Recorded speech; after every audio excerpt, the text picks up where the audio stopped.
Halo Sobat Genvest, kita ketemu lagi di Klinik Saham untuk tanggal 19 Maret 2025. Hari ini saya ditemenin sama Mas Mino. Oke Sobat Genvest, seperti biasa hari ini kita mau bahas tentang ini ya, Klinik Saham. Kita mau bahas-bahas saham-saham yang menarik nih. Mungkin teman-teman ada yang mau dikonsultasiin, itu bisa banget. Karena nih mungkin marketnya lagi kurang kondusif ya. Mungkin nih momen-momen kayak gini Sobat Genvest suka bingung nih mau ngapain. Jadi bisa banget nanti tulis di kolom komennya. Atau mungkin kalau teman-teman maunya itu via call ya, mau ngomong sendiri itu juga bisa banget. Nanti langsung ngobrol-ngobrol sama kita. Nah mungkin itu ya, kita mau tahu juga gimana nih Mas kalau untuk market hari ini di sesi 1. Ya, setelah kemarin kita mengalami turbulensi ya sampai IHSG tersuspend ini di perdagangan hari ini IHSG akhirnya di sesi 1 berhasil menguat, walaupun sebenarnya di sesi awal banget ya tadi itu sempat melemah 1%, tapi akhirnya di sesi 1 berhasil bangkit dan menguat 0,98%. Nah dari sisi sektoral ini yang penguatannya kurang meyakinkan nih, karena lagi-lagi ini didominasi oleh sektor teknologi dan boleh dibilang hanya ada satu saham yang naiknya signifikan, yaitu DCI ya. Jadi sektor teknologi sendiri ini di sesi 1 tadi naik 9,11%, terutama ditopang oleh DCI tadi ya yang naiknya itu 20%, jadi auto reject atas gitu. Jadi ya ini naik tapi kok saya rasa masih rada-rada aneh gitu. Tapi kalau kita lihat sektor lain ya yang jadi penopang juga itu ada sektor energi yang menguat 1,29%. Ini juga lagi-lagi kalau nggak salah itu lebih karena faktor cuan ya. Faktor cuan yang juga naiknya signifikan ya hari ini. Signifikan karena kemarin cuan ini kan turun ya. Jadi turun juga signifikan. Oke, kemudian sektor ketiga yang juga positif dan menjadi salah satu penopang ya, itu adalah sektor properti. Ini menguat 0,88%. Jadi boleh dibilang secara kesimpulan ini secara sektoral ini sektor teknologi ini paling menonjol ya. Jadi menguatnya signifikan. Tapi ini ya lagi-lagi ini didominasi oleh satu saham gitu. Oke, mungkin itu sih dari sisi sektoral. Kalau dari sisi jumlah transaksi relatif cukup besar sebenarnya, karena biasanya kan rata-rata sekitar, kalau nggak salah itu sekitar 5 triliunan ya di pasar gitu. Tapi ini hari ini ada total transaksi sekitar 8,5 triliun di sesi 1. Itu kemungkinan karena ini juga ya menyambut positif insentif dari OJK yang sekarang buyback itu tanpa harus RUPS. Jadi mungkin ada yang udah ngegas nih, yang emiten-emiten yang sebenarnya udah merencanakan buyback tapi masih menunggu RUPS. Jadi kalau dengan adanya relaksasi dari OJK ini, mungkin mereka langsung gaspol lah, mulai cicil beli untuk buybacknya gitu. Gitu Sharon. Jadi sedikit review untuk sesi 1 tadi kita. Oke, dan ini juga berlakunya tuh untuk buyback tuh 6 bulan ya Mas ya? Iya, 6 bulan. 6 bulan dari diumumin, dirilis juga ya? Ya sebenarnya itu juga bisa diperpanjang kalau marketnya masih berlanjut ya? Masih volatil lah istilahnya gitu. Karena ya dari sisi net sell asing ini masih cukup besar ya di market, dimana year to date itu sekitar 26 triliun di pasar reguler gitu. Jadi masih sangat besar, dan ini tentunya perlu adanya perubahan yang sangat fundamental ya untuk kembali menarik investor asing masuk ke market kita. Dok, kalau buyback itu saham yang dibeli dari market atau gimana nih Dok? Ya, jadi kalau untuk buyback itu dia beli yang sudah beredar, yang itu istilahnya kalau di laporan keuangan itu yang udah di store penuh lah, ya, udah ditempatkan dan di store penuh. Nah nanti hasil buyback itu akan dimasukkan ke treasury mereka gitu. treasury mereka, nanti di jangka waktu tertentu mereka harus dijual lagi atau bisa juga dihapus gitu. Jadi itu seperti yang terjadi di beberapa waktu yang lalu, itu Kalbe ya kalau nggak salah. Jadi hasil buybacknya itu dihapus. Nah kalau dihapus gimana konsekuensinya? Itu bisa positif sih, karena kalau misalnya saham yang beredarnya itu ada yang dikurangin, artinya kan semakin sedikit jumlahnya. Itu artinya kalau pembagi pembagi laba per sahamnya jadi lebih sedikit kan, artinya EPS-nya bisa lebih tinggi lah, earning per share-nya gitu. Nah, itu dari sisi lah ya dikit. Nah ngomong-ngomong soal sentimen ya, ini kebetulan fresh ini baru diputuskan ya terkait dengan suku bunga acuan. Jadi BI ini kembali mempertahankan suku bunga acuan di level 5,75% ya. Jadi ini sih sebenarnya sesuai konsensus. Iya betul. Dan kalau dilihat di market ini responnya netral sih, cenderung netral sih ya, karena ya sudah diantisipasi lah. Oke, ini nextnya nih ya, banyak juga nih yang kemarin juga turun, perbankan turun. Ini juga ada yang nanyain, perbankan turun cocoknya invest di saham apa nih? Mungkin ini ya, ada beberapa saham juga untuk dari tim research kita yang udah diupdate sebetulnya. Jadi untuk teman-teman mungkin yang maunya itu untuk invest, nah ini mungkin bisa manfaatin juga untuk jadi momentum untuk cicil beli ya. Mungkin belum langsung semua dananya dimasukin, tapi cicil-cicil dulu. Dimana memang kalau untuk beberapa nama yang dipilih dari tim research kita itu emang fokusnya ke saham defensif ya, yang diperkirakan untuk perusahaan-perusahaan ini tuh pendapatannya cenderung berjalan sejalan dengan ekspektasi konsensus nih. Meskipun kalau sampai pertumbuhan ekonomi ada potensi melambat ke depannya. Jadi yang pertama tuh ada BBCA ya. BBCA, Astra International, lalu United Tractor, Telkom, ISAT, MIDI, dan SIDO. Jadi mungkin itu nama-nama yang bisa dibilang bank ada, cuma mungkin bank swasta lah ya BBCA. Lalu juga mungkin dari sisi infrastruktur telekomunikasi dan ISAT, lalu juga dari sisi consumer ya itu juga ada.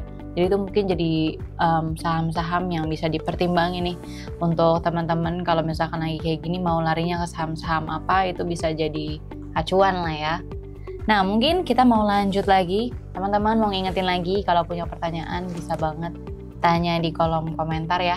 Nanti kalau teman-teman mungkin maunya via call itu juga bisa, nanti akan langsung ngobrol sama kita. Nah mungkin ini nextnya ada lagi nih Mas. Nah ini nanyain BI Rate. BI Rate udah rilis tadi ya. BI Rate-nya stay, ini dampaknya kira-kira apa nih ke pasar Mas, ada nggak?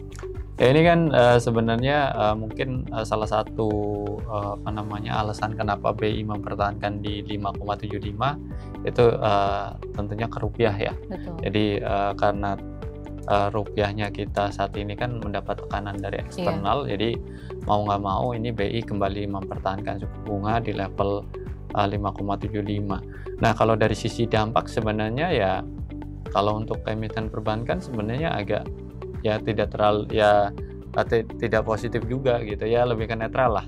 Nah, karena ini tentunya akan membuat cost of fund akan nggak kemana-mana ya, karena suku bunga masih cukup tinggi dan itu tentu menjadi beban untuk NIM-nya. Tapi itu sebenarnya udah kejadian ya, dalam artian ya itu bukan sesuatu yang baru gitu. Nah kalau untuk emiten-emiten consumer ini sebenarnya bagus ya, karena kenapa? Karena untuk emiten consumer farmasi ini kan banyak impor ya bahan baku gitu. Jadi kalau misalnya rupiahnya stabil, ya harusnya ini meringankan mereka gitulah. Jadi nggak ada lonjakan beban untuk biaya produksi gitu.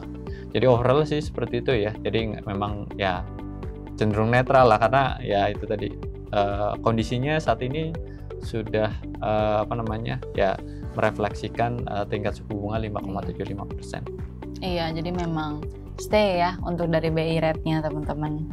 Nah ini menarik nih, pertanyaannya ada yang ke saham-saham emas, masih menarik atau enggak?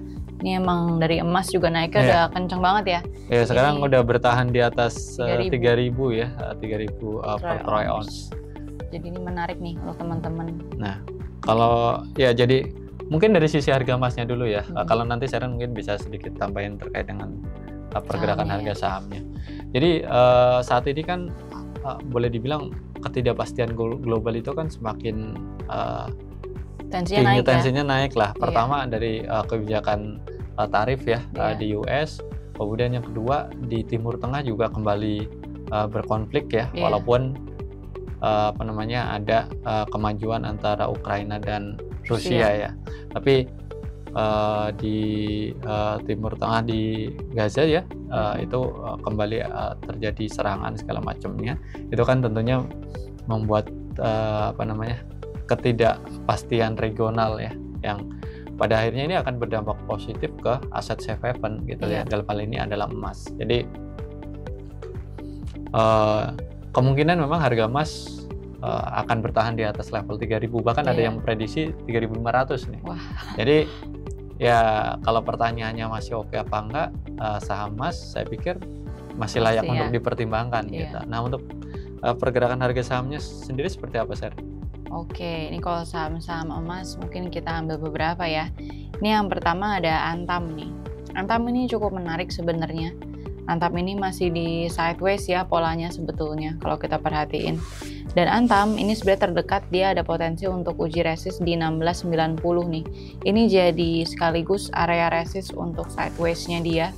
Jadi ini kalau misalkan breakout, ini sebenarnya menarik nih teman-teman. Jadi kalau misalkan teman-teman udah punya Antam, ini sebenarnya ada potensi upside dikit lah ya ke area resist di 1690 tadi. Sementara kalau untuk yang baru mau entry, ini juga menarik kalau misalkan Antam ini bisa breakout nih dari resist ini. Jadi mungkin bisa banget untuk di watchlist ya sama teman-teman. Kalau untuk Antam, itu target yang pertama, itu tentunya dia balik lagi ke atas dulu ke 1690.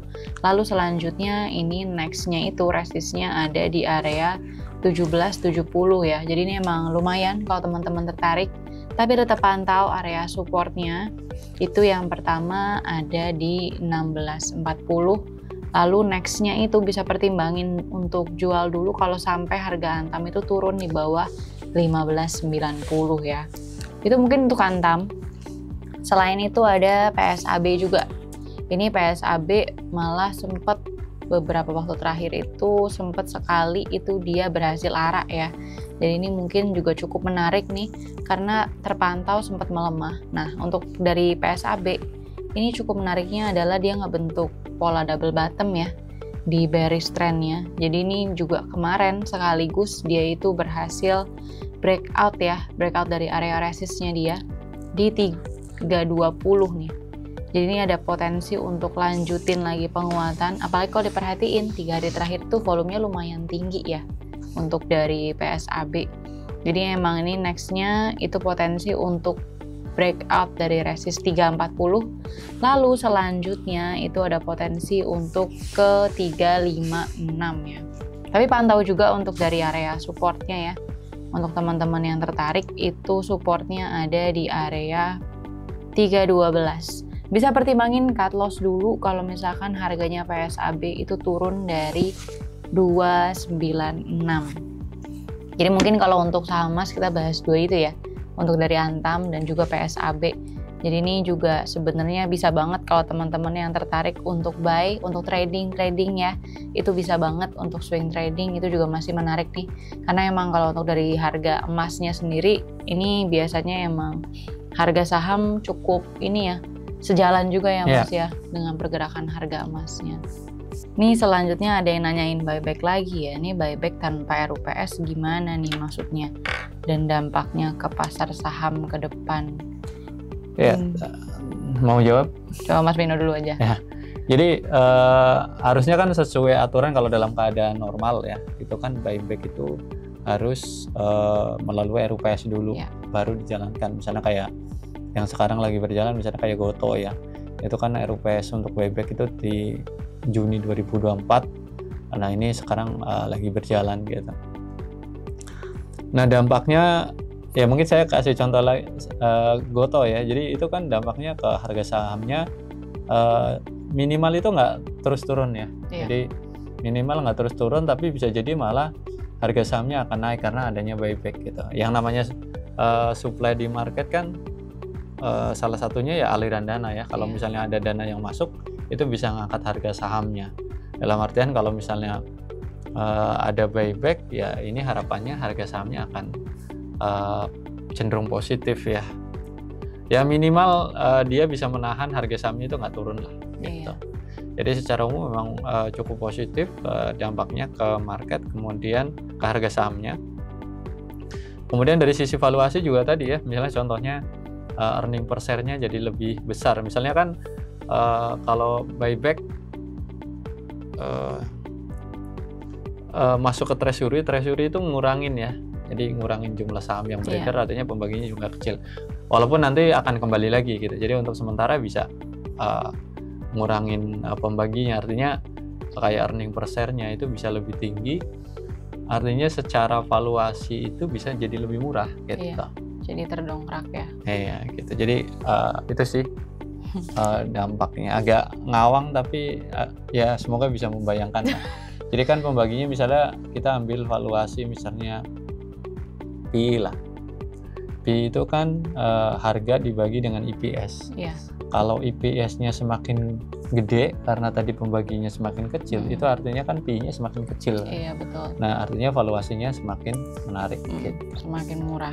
Mungkin ini juga kalau untuk buyback itu salah satu bentuk optimisme dari perseroan ya, akan kinerja untuk dari perseroan ke depannya nih. Jadi emang kalau biasanya ada buyback itu katalisnya cukup positif biasanya ya yang tersebar di market. Oke, mungkin itu untuk klinik saham hari ini. Thank you banget untuk teman-teman yang udah nonton. Dan jangan lupa disclaimer on ya, untuk setiap saham yang kita sebutin ini bukan ajakan jual beli.